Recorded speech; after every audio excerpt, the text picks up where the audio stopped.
Yo, yo, yo. Welcome to Starbucks in the Morning. I'm your host, Anthony DiNardo. With me, we have Jim Rosati. How you doing today, Jim? Better than you, apparently. You forgot to change the banner on the top here to Starbucks instead of NS9 post-game show. What are you talking about? That never happened. There you go. There we go. Happy Monday. Happy Monday. Happy Monday to you. Pirates lose 3 out of 4 against the Cubs. Not 9 out of so 10. hot. 9 out of 10 on the season to the Cubs. Yes. They cannot defeat the Cubs. Well, technically they can. They did. Finally. Once. They did Yes. once. Yeah. Right. But yeah, wasn't the greatest post-game show last night.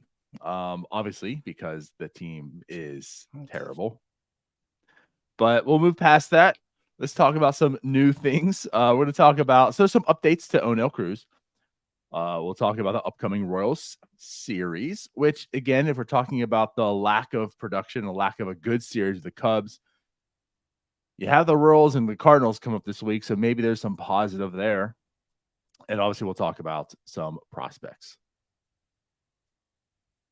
Sounds like a plan. I'm looking forward to it. All right. So to kick off this plan, let's talk about Oneil Cruz. Not some favorable news. No, so we find out this past week that rehab has hit a little snag. He's now no longer really going through any sort of running exercises. So it's looking more and more now, you're starting to kind of do the math and you're looking at the calendar and you're running out of days left for Oneil Cruz to, finish his rehab, go on a rehab assignment, and then play in the majors. We're at about 5 weeks left in the season. The original timetable on Oneil Cruz's injury was 4 months was kind of the timetable we got. We are past that 4-month mark, and he's not even rehabbing right now. Right. Not a great sign. No, but like you pointed out yesterday on the post game, he's not technically done for the season, just the regular season, most likely. So there's still hope. Ben Cherington, I like that line yesterday. Ben Cherington drops the, when you're looking at the calendar, you start thinking he probably can't play in regular season games. I'm like, what other games are there, Ben? Like, right. This team doesn't have any games after the regular season. I mean, maybe he's the one thing that Cruz has going for him is, if he's able to make a full recovery by, mid-October, at least, hopefully, the Dominican Winter League, he's a member of one of the teams down there.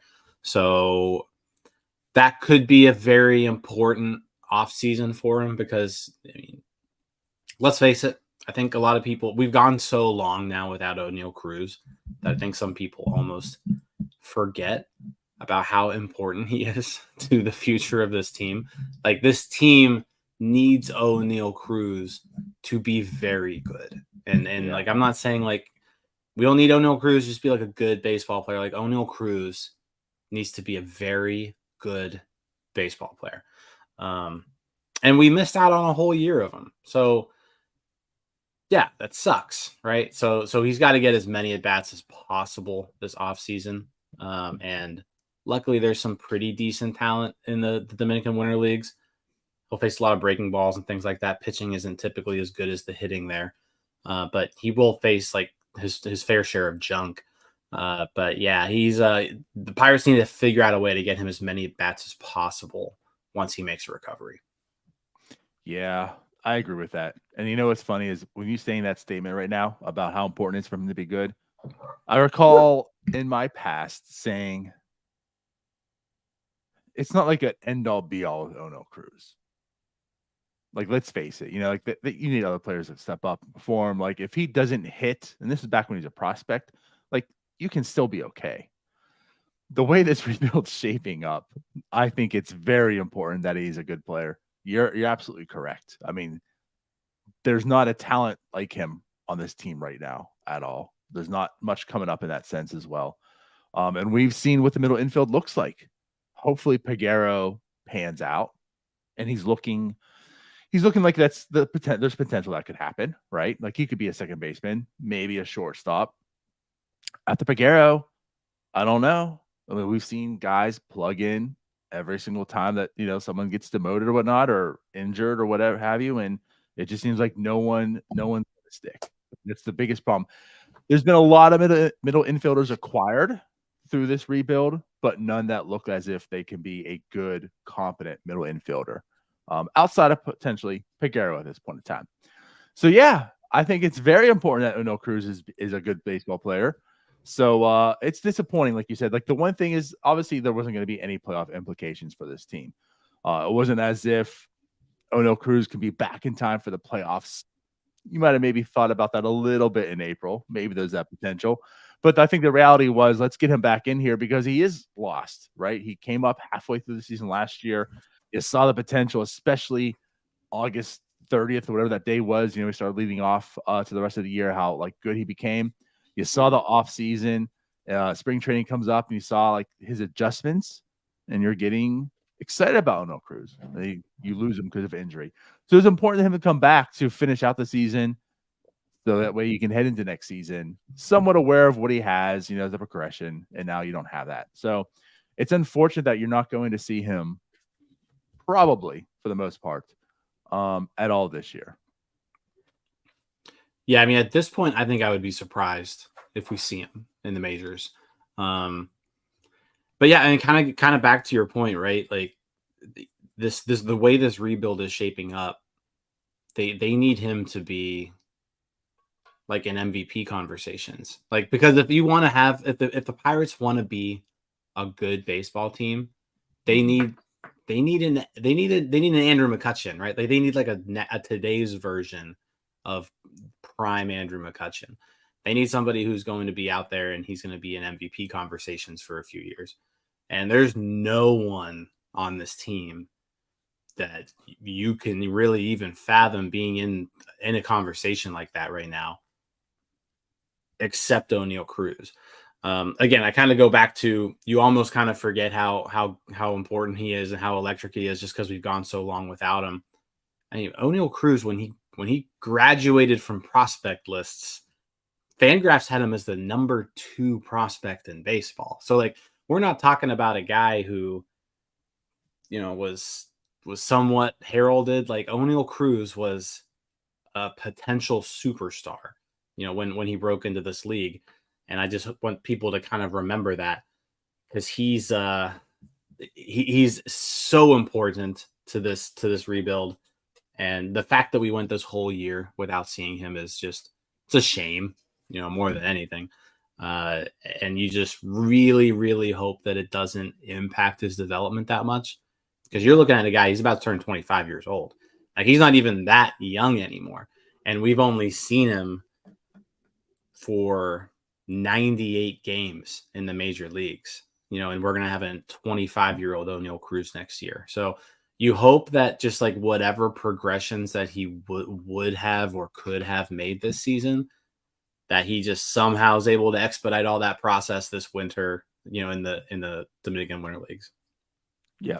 And actually going back to talking about him coming back, I think that's a part of it too. Not even so much the progression development, but just seeing how healthy he is. I think that was going to be important. Now we don't know. Like that's what kind of, I don't want to say sucks.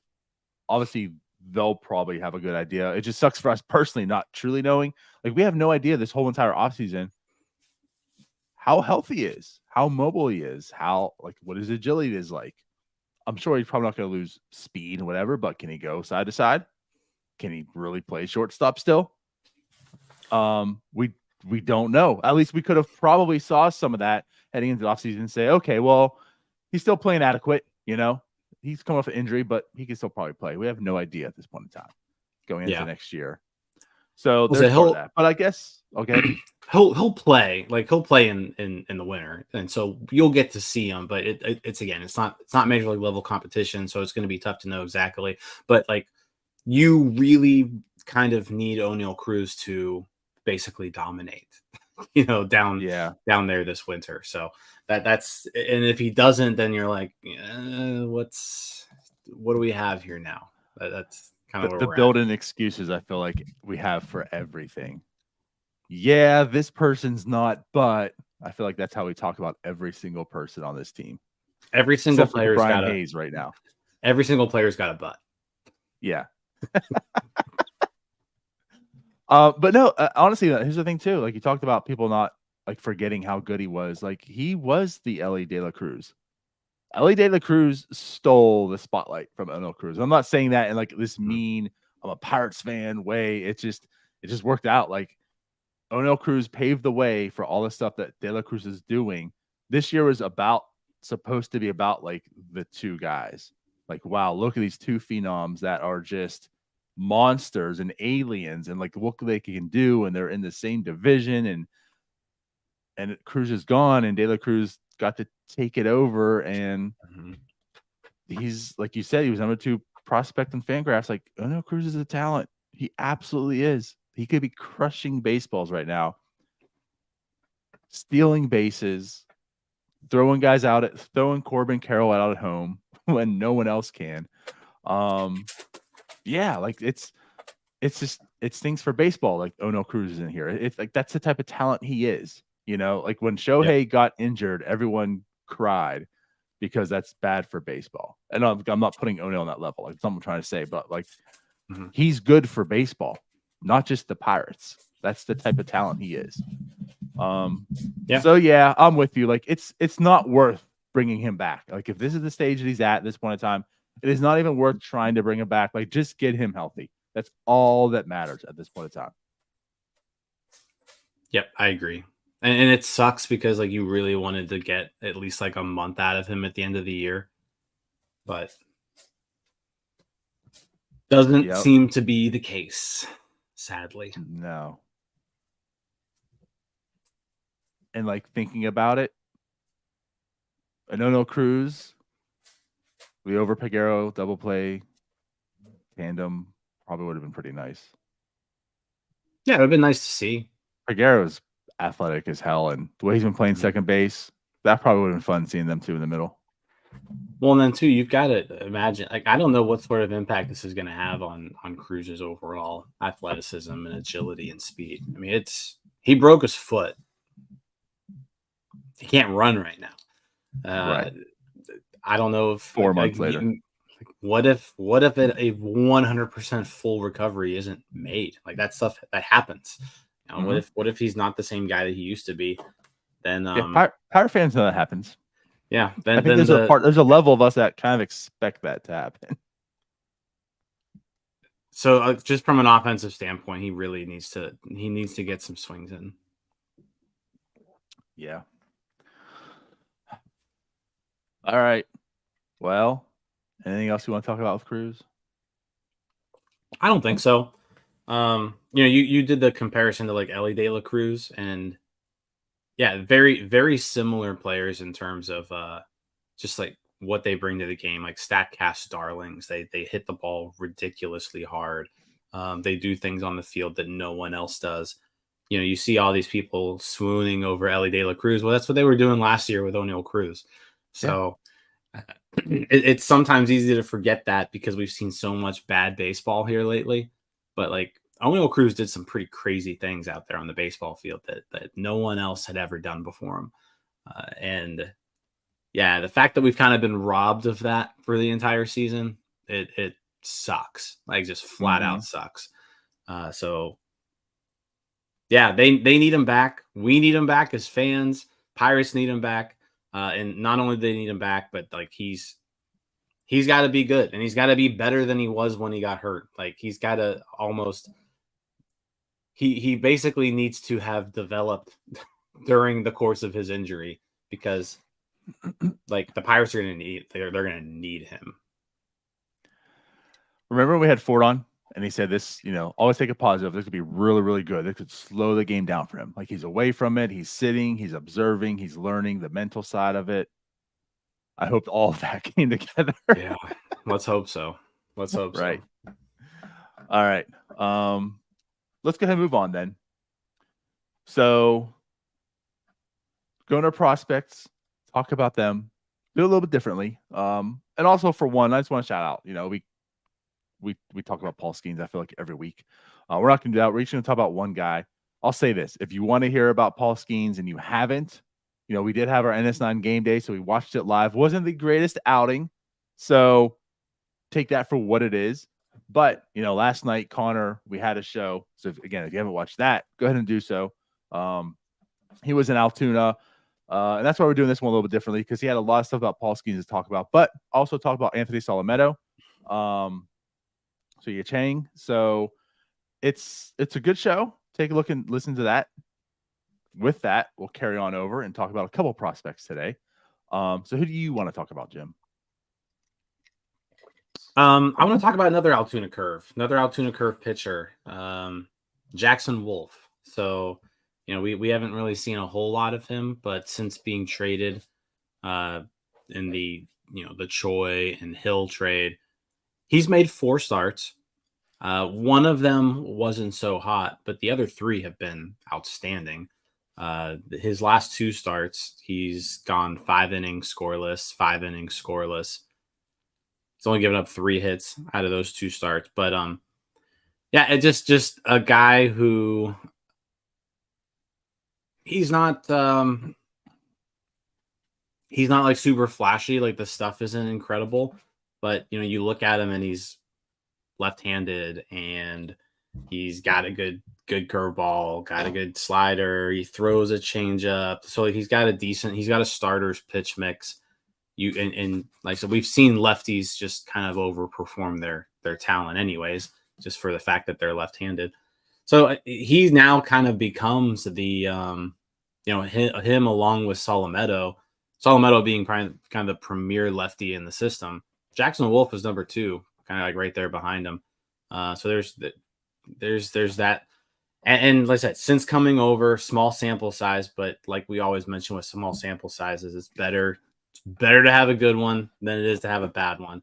And so far we're seeing pretty good numbers from Jackson Wolf. I'm kind of surprised that they are keeping him in Double-A, because you think you want to push him a little bit. He's already made a spot start in the majors this year for the Padres. Perhaps we see him get like a couple starts in AAA before the end of the year. And who knows? Maybe he's on the 40-man. So like if Pirates need a start in the majors, like maybe they turn to this guy for like a start or two. But no, so far so good for Jackson Wolf. You really hope that you get something out of that trade. Well, yeah. So, and he's it. Yeah, it's a good way of putting it. I'm actually kind of surprised he's in Double-A as well, just because, like you said, like he's 24 years old. He was in the upper minors in the San Diego system. He made the spot start. Like, he's reached the majors. And we understand the situation the Pirates have with their pitching, specifically the starters, right? I mean, we talk and discuss like the bullpen games.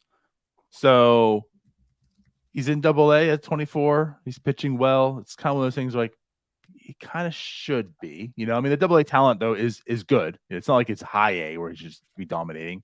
So like it is nice he has 18 innings in there, a 2.5 ERA in the 4 starts. Yeah, I guess I would be shocked if he doesn't make starts in the majors. It's kind of how I feel. Mm-hmm. Whether it's 1 or 2 or something, I just feel as if like this team's going to need him at some point. They need innings. And he's as ready as you can imagine. Like it's not as if he needs to sit down in the minors. From my point of view, I could be wrong, to work on things or to get better at whatnot. I mean, he's 24 years old. He's lefty. He has his limitations, but it's not as if those limitations are going to go away by working on it in the minors. Like he just simply can't throw a baseball hard.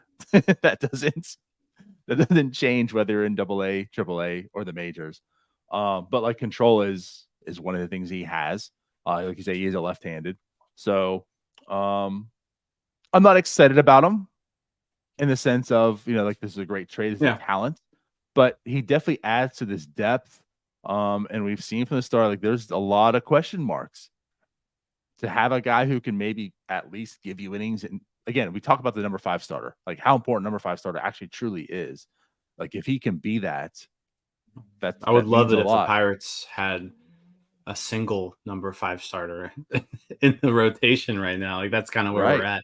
at. Yeah, Um, but yeah, you're right. Like the stuff, like he doesn't excite you, right? The stuff is 87 to 89, but it's from the left side, decent command, changeup, curveball.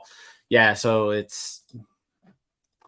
you just hope that he can become like a Rich Hill type guy. Right now, listen, it's hard to become a Rich Hill type guy. There aren't a lot of them. There's a uh-huh. reason why Rich Hill is Rich Hill and has the the mystique and aura around him that he does around the entire sport. But yeah, you hope that he can turn into somebody who can be useful at the major league level. For sure. Cool, cool. Well, I want to talk about another pitcher, quite opposite on the spectrum. He doesn't throw 88, 89. He hits 100 and he's 17 years old. Um, I haven't really talked too much about him. I know when the Pirates signed him, there was a lot of negativity in your typical Pirates fashion. It's like they signed this kid out of Africa. Like, what's going on? A Uganda pitcher, David Matoma, 17 hits, triple digits. He's putting on a performance. So far this year, and he's in the DSL right now at 17. He only has, granted, it's 16.2 innings, right? But I want to talk about the 16.2 innings because in those 16.2 innings, as a 17-year-old, he hasn't given up a run yet. I mean, that's kind of impressive, you know. And like again, I understand it's the DSL, but like he's still 17 years old. What were you doing at 17 years old, Jim? I wasn't striking out players who get paid to play baseball and not allowing a run. Yeah, no, 17 years old, junior, senior in high school. So, it's impressive. Again, kind of that small sample size thing where, if you're going to have 16 and a 2/3 innings pitched on your professional career, it's nice to Mhm. have it like this. This is kind of how like Po Yu Chen, started off his career. Oh Now god. he did it in the complex league. Matome was doing it in the Dominican summer leagues. Mhm. But I mean, just it's hard to know it's tough. The DSL is tough because like there's not really any footage, there's no video. Like you really have like no idea who these guys are facing at any point in time. The walks seem high, just like looking at the numbers just right from the get go. But he's Yeah. 17 years old, right? So you got to imagine that that's something that you hopefully just get better at. You would think that someone who throws 101 miles an hour could strike out more people than he's doing right now, too. But he's also probably not throwing 101 miles an hour in a game. So so I'd like to. It'll be interesting to see him get to the complex league where you can get a little bit more data on him. Because I mean, so far, definitely an interesting prospect. Like you mentioned, I mean, 17 and he's performed extremely well in his pro career. So yeah, let's see what he does. Right. He's certainly someone to know that he exists at least at this point. That's where I'm at. I feel like it's so easy to talk about Tamar every week, right? Like last week too. Like kind of find someone a little bit more obscure, someone that we're not really talking about. And here's a guy. Like here is a guy who can be interesting. So again, we're talking. When I say a guy, geez, he's a kid. He's literally a boy. Here is a 17-year-old boy Mhm. who has some intrigue. You know, again, he's hitting 100 miles an hour. That's why he was signed. He like not to say this in a negative way, like there is no IMG Academy, you know, in Uganda. So there's going to be a lot of development, I'm sure. Like it is just a pure talent. And for him to come over right away into the DSL and you're right, like you want to see better, but still, like he's just been put and thrown into professional baseball to this degree and so far performing. So yeah, like let's kind of keep an eye on this kid, see what he has, how the Pirates can maybe develop him. Yeah. apparently he hit 101 in the DSL. So yeah, let's see what we can do. And he's throwing a changeup at 17. So hopefully he can get a good feel for that pitch. If you throw We know how much 101, you talk about that. you throw 101 and you've got a good changeup, you're gonna be good. You're done. Yeah. Game over. So there you go. So yeah, again, there's our small little short prospect talk today. But if you want to hear more, definitely listen to last night's show. So with that, do we want to move on to this upcoming series against the Kansas City Royals? Let's do it. Is there a possibility the Pirates could run off some wins this week? Because again, they're playing two Missouri teams, and neither of them are really, really good right now. And the Royals are one of those teams. They're not, but excuse me. I will say they do have a talent, and it's one that you love to talk about. If we're talking about strat leagues if you ever hear us mention that. Bobby Witt Jr. I wanted to say this, and I held off because the series is coming up. But you discussed how Oneil Cruz, like the Pirates need Oneil Cruz to be on that level of MVP type of caliber, right? Kutch type of caliber. There's a shortstop on their team, I'll say, that's starting to creep up towards that right now. So talk to us about Bobby Witt Jr. Yeah, definitely a talented individual. Number 2 overall pick in 2019. He made his debut last year, played the entire season with the Royals, held his own, was basically a league average hitter, had a 2020 season, 2030 season, even 20 homers, 30 stolen bases. He's now already eclipsed that. He's probably looking at 30-30 this year. He's sitting at 26 homers, 38 stolen bases. He's got a WAR hovering right around 5 now as a 23-year-old. I think you mentioned last night he's second in the American League in WAR, or at least in hitting WAR. So the dude that wasn't is me that said that. If so, oh, okay. I don't know who that was then, but somebody mentioned that. Okay. Well, Bobby Witt Jr. is second in the American League behind Julio Rodriguez in hitting WAR. So kind of incredible that the two of those guys they came up together at the same time. They're 1 and 2 in the American League now.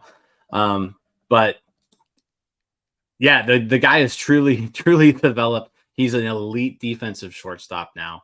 The speed, the power combo. He's kind of everything that you kind of hope for when you draft a toolsy young shortstop. I mean, he's developed into just your ideal shortstop, like in the majors. So yeah, it'll be kind of cool for Pirates fans to see him because he's an exciting young player. Like I said, he's got a lot of his skill set is built to last, and I'm excited to kind of get some eyes on him. I pay attention to him, just because we mentioned the Strat League. I'm the Royals owner, so I'm very heavily invested in Bobby Witt Jr. But no, he's an exciting player. No, he's the second best hitter in the American League right now. Yeah, but behind Julio Rodriguez, and if you want to say Ohtani's in that conversation too, obviously because of the power. But yeah, Bobby Witt Jr. is everything that you kind of hope Oneil Cruz could become, just like from the right side. For sure. So I go back and say, what's he doing recently? Since the trade deadline, what's Bobby Witt Jr. up to? And that's part of the story also, because like last year, it was you saw talent, like, but stats and production wasn't really there. And I felt like this year he didn't start off that hot. It was, okay, he's getting better, but he just has turned it on recently. A lot longer than what I'm going to tell you. But if you want to talk about recent, since the trade deadline, Jim, 23 games, 103 plate appearances. Dude is batting 347, 398, 674. A 186 weighted runs created plus, and has amassed 1.8 WAR in those 23 games. So, yeah, we're talking about MVP level type of play right here in Bobby Witt Jr. So, as bad and not as skillful as the Kansas City Royals are at this time, especially we're talking about rebuilds. They've been rebuilding for quite some time too. Bobby Witt Jr. is devastating. But hey, you get to see Bobby Witt Jr. right now. That's a treat.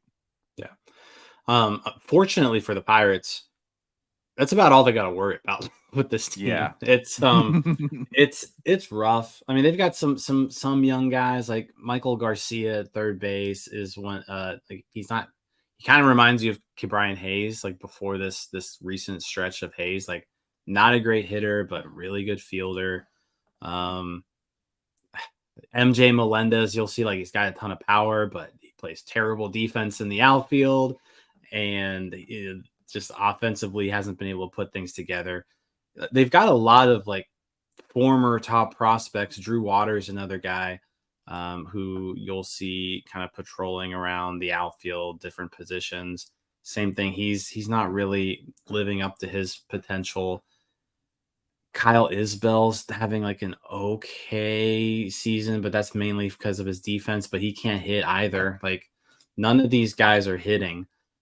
So you look at who the Pirates have going, on the mound, and you like someone like Luis Ortiz is going to be starting one of these games. Like you hope that the Royals can almost like get Luis Ortiz on track, because like he's not going to face too many lineups that are like as bad as this from top to bottom. Like I said, because outside of Bobby Wood Jr., this team really doesn't have anything to offer on the offensive side of the ball. Pitching wise, we get to see Zach Greinke. So 39-year-old Zach Greinke tomorrow, who, he's not the Zach Greinke of old. He's really not having a good season at all. So yeah, you look at this team and you're like, hopefully they can do some damage.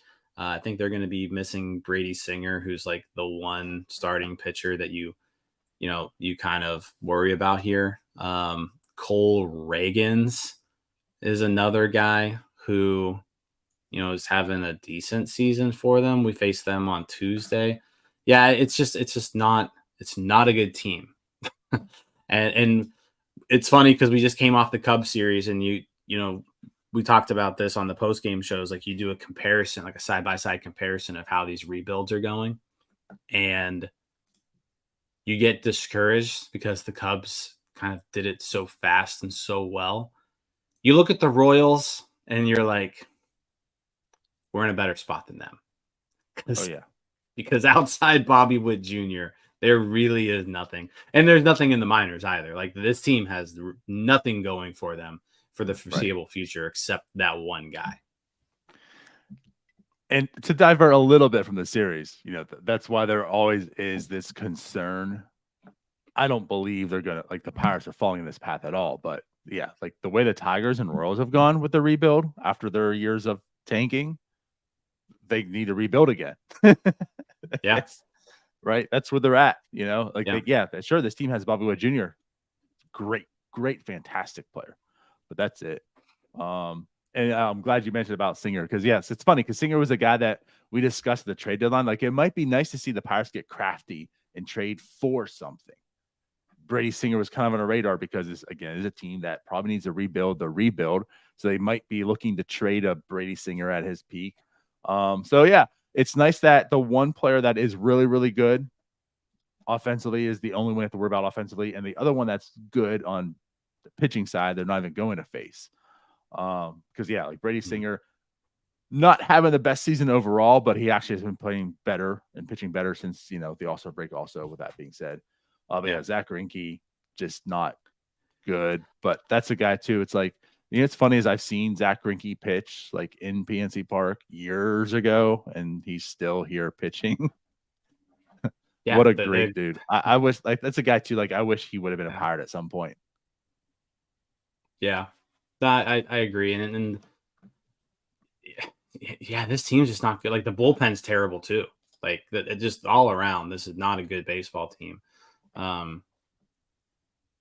Taylor Hearn on the Royals. I just noticed that. That's right. How about that? Ex Pirates farmhand Taylor Hearn revenge game coming up. Yeah. He's in the bullpen though, isn't he? Or he's in the bullpen. Rotation?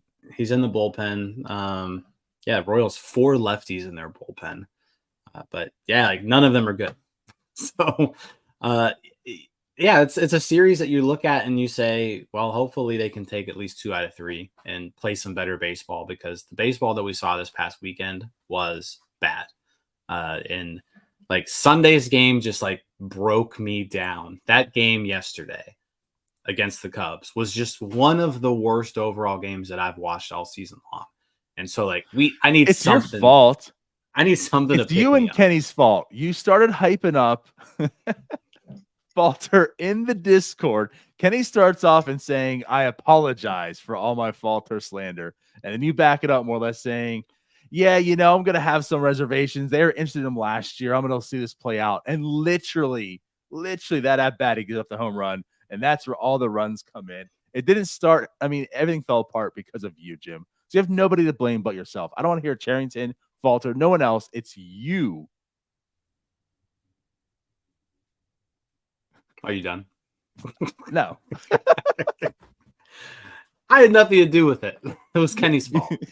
Okay, that's fine. Someone killed Kenny, so we can say, "Oh my God, they killed Kenny." But you're right. This could certainly be a difference. The Cubs are a better team. We saw that they have talent, and they're a better team. And why? The Royals aren't. So it'd be nice to see the Pirates maybe win off a few games here, and then, like we said, they have St. Louis coming. They've already played St. Louis. We know how bad they are. They have the potential of actually having a winning week.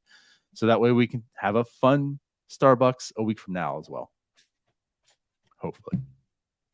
But yeah, so there's that. Also, I guess just to talk on our end of it too, just real quick, like Brian Hayes is still tearing it up. So as good as we talked about Bobby Witt, that actually is Brian Hayes at this point in time also.